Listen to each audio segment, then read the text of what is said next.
Hello everyone, I'm Brian and today I'm reacting to the depth of Indian culture, Sadhguru. I don't think I pronounced that right, but that's as best I could do. If you want to watch it uninterrupted, there will be a link in the description below. So this is the actual thumbnail of the video, and I think I've seen this person before. I watch Gordon Ramsay a lot of his shows, and I enjoyed the ones where he actually go to India and learn how to cook curry over there, as well as naan and, and a lot of things.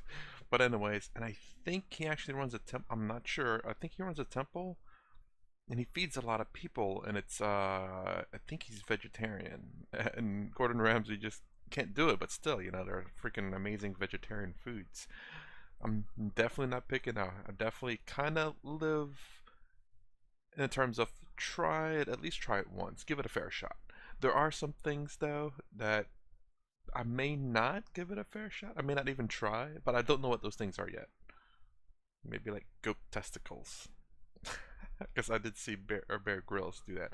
Anyway, I am curious about this. Again, definitely interested in the culture. I want to learn about it, know about it, more than just the military. So I hope people like my reaction to whatever this man has to say about Indian culture. Let's go ahead and give this video a shot. I don't know anything about it. Although he seemed like he's very wise. Namaskaram, Sadhguru. Indians don't know the greatness of this culture. How to bring back the pride, Sadhguru? I think one thing we have to do is rewrite a more responsible history of what has happened in this land for a long time. Not in the last 3,000 years, not in the 1400 years. What people in this land have done for a long time has to be brought back. In other countries, people are studying this. If you go to… there are Lebanese people. If you study in a school in Lebanon, you will read about how Indian workers, Indian sculptors, Indian elephants, Indian yogis came and built a Phoenician temple 4,300 years ago in Lebanon, which is called as Baalbek, which is a phenomenal temple. 4,300 years ago, some of the foundation stones are over 300 tons, and there is no granite in Lebanon. They transported it all the way from Egypt, across the canal and up the mountain and put it up there. Indian elephants, workers and sculptors worked. The proof, there is enough proof, but one proof is visually hanging there is lotuses in the ceiling. Indian sculptor has to put a lotus wherever he goes. Really? Where would a Lebanese sculptor have seen a lotus? Obviously, there are no lotuses there. So, how many Indian children forget about children, how many Indian grown-ups have heard about this? No. Hmm. Have y'all heard about this? Obviously I have not heard about this. The Tamil kings went and built Angkor Thom and Angkor Wat in Cambodia. Angkor Thom is the largest religious building on this planet. The intricacy and the engineering, the sheer design and engineering of how these temples are built, if you go and see, you will feel proud of being a human being.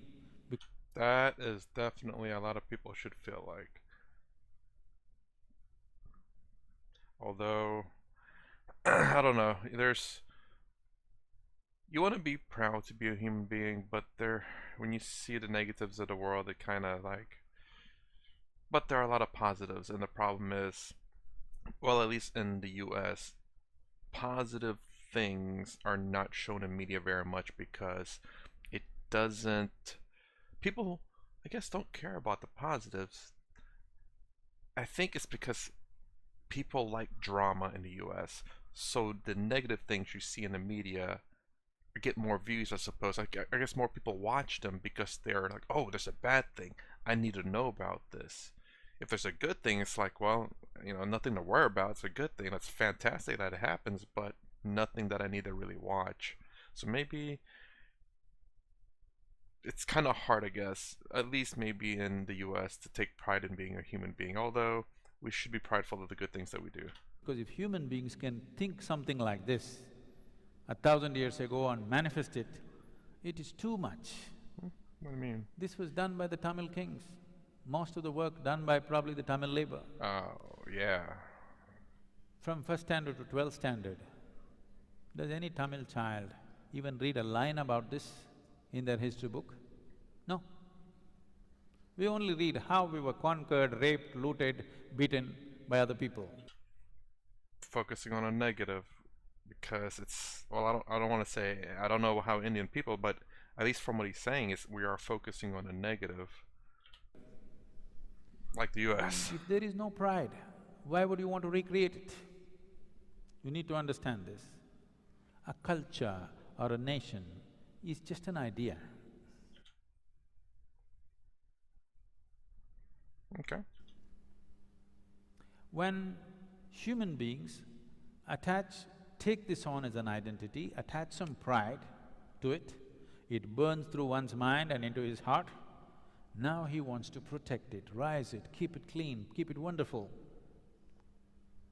If you do not build pride into it, then people will want to avoid it. Everybody will want to avoid it. I get what you're saying. Now, whatever you think is most successful in the world, you will want to imitate that. Today, our idea of success has become purely economic, not aesthetic, it is not intelligence that we value, it is not wisdom that we value, it is not beauty or aesthetics that we value, it is not spiritual attainments that we value. Who is the big man in Coimbatore, if I ask? People will only name the richest man in the town.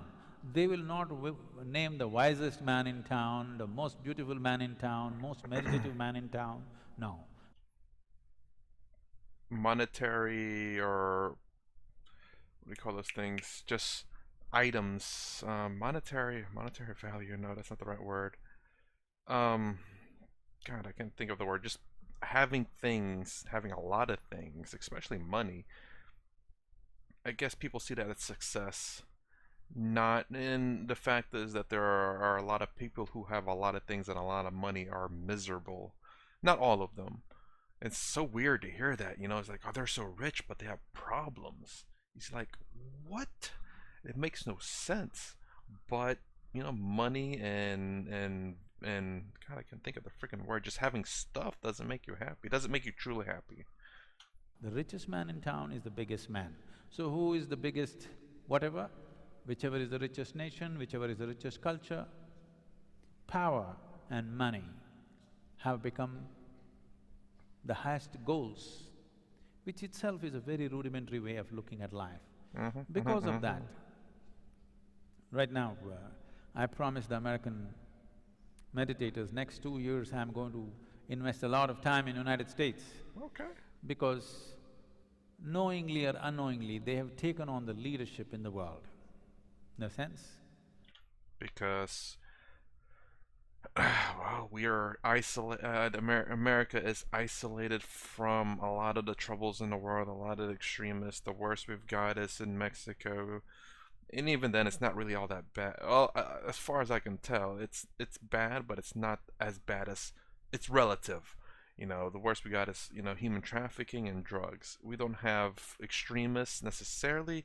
We did have some at some point, but it's been pretty on a down low, I suppose. You know, I mean, most of the bad stuff in the South has been just not necessarily killing people, but just taking people, human trafficking basically, and drugs, which, you know, it's self-harm, and it's not people forcing drugs on people. And we are so isolated that, and we have it so good that we cause trouble for ourselves because it's so good. It's so weird that you have opportunities and you throw them away because I mean, we have no outside, no real outside troubles.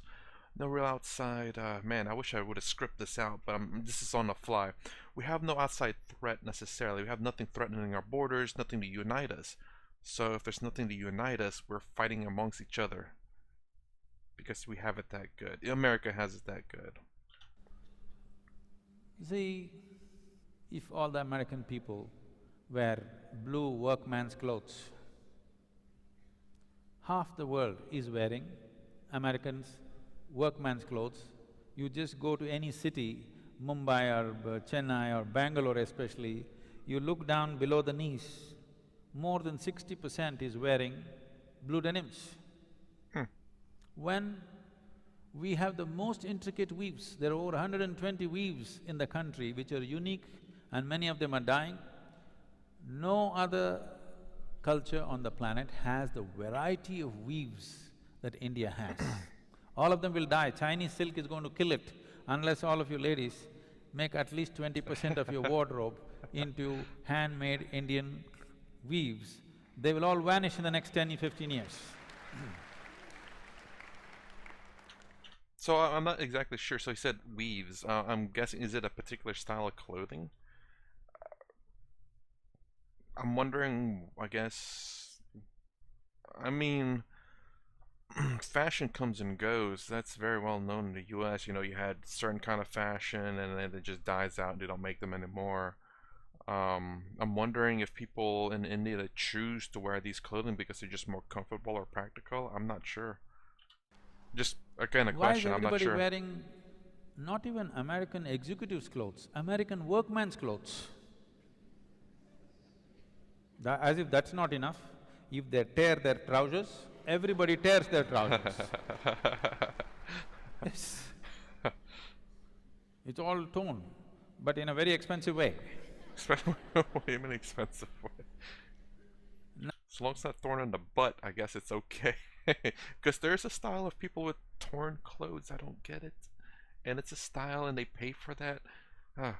Now, if Americans put carbon dioxide in a bottle and drink it, That's pretty good though. The carbon dioxide in the bottle. even a kindergarten child knows human body needs oxygen, not carbon dioxide.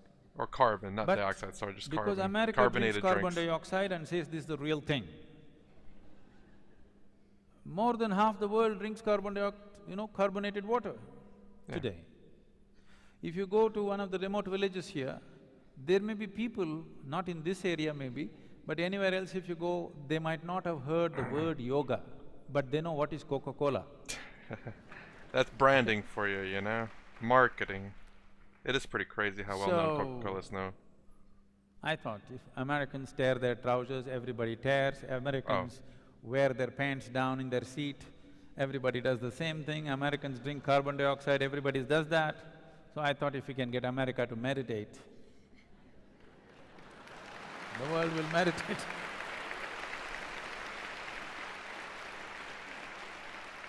Definitely, you know, some people definitely need to chillax and just make time for themselves. But America is so fast-paced sometimes, especially like the higher-ups, executives and whatnot. I think, again, I'm definitely not up there for sure. I worked overtime, as a matter of fact.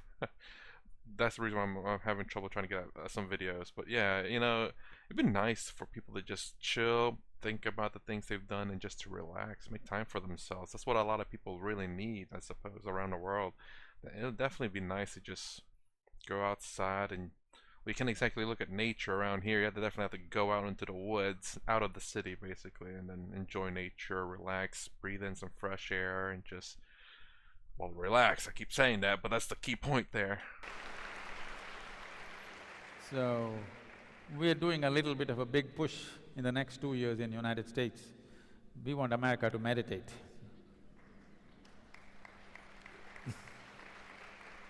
I didn't think America had that They're much kind of influence getting around the ready, they're tired of the carbonated water. So, now it makes me curious as to when did he do this? Because it would have been pretty cool if I could have seen him. Go to one of his shows and stuff and see what I can learn from the dude. I'm interested in his views. I mean, I will say I don't know if I'll necessarily agree with everything he says, especially the vegetarian thing. I mean, I will definitely eat. I mean, I'll eat whatever if it's only vegetables that's cooked. I'm not gonna sit there. It's like, oh, I need meat in there. No, not necessarily. I'll eat freaking. I remember actually going a long time without eating meat. It's because I was eating like not pre-packed food, but protein bars, and bread. Yeah, went quite some time without meat, so it's not exactly like it's a big deal necessarily. But me cooking, I definitely want to eat some meat. I would like to eat fish and stuff like. Okay, I'm saying too much. This is meant to be a short video. It's double the time. But yeah, I do want to hear more about this guy. He's kind of like I kind of like Jordan Peterson as well. He thinks about a lot of things, and it's interesting to hear what he has to say. The guru, and I think, am I right? Did Gordon Ramsay actually go to see this guy? I think it is him. I think it is. But it's been a while since I watched that video. Anyways, that's all I have to say about this. If you like my content, please consider subscribing. Thumbs up, thumbs down below. Thanks for watching. I'll see you in the next vid.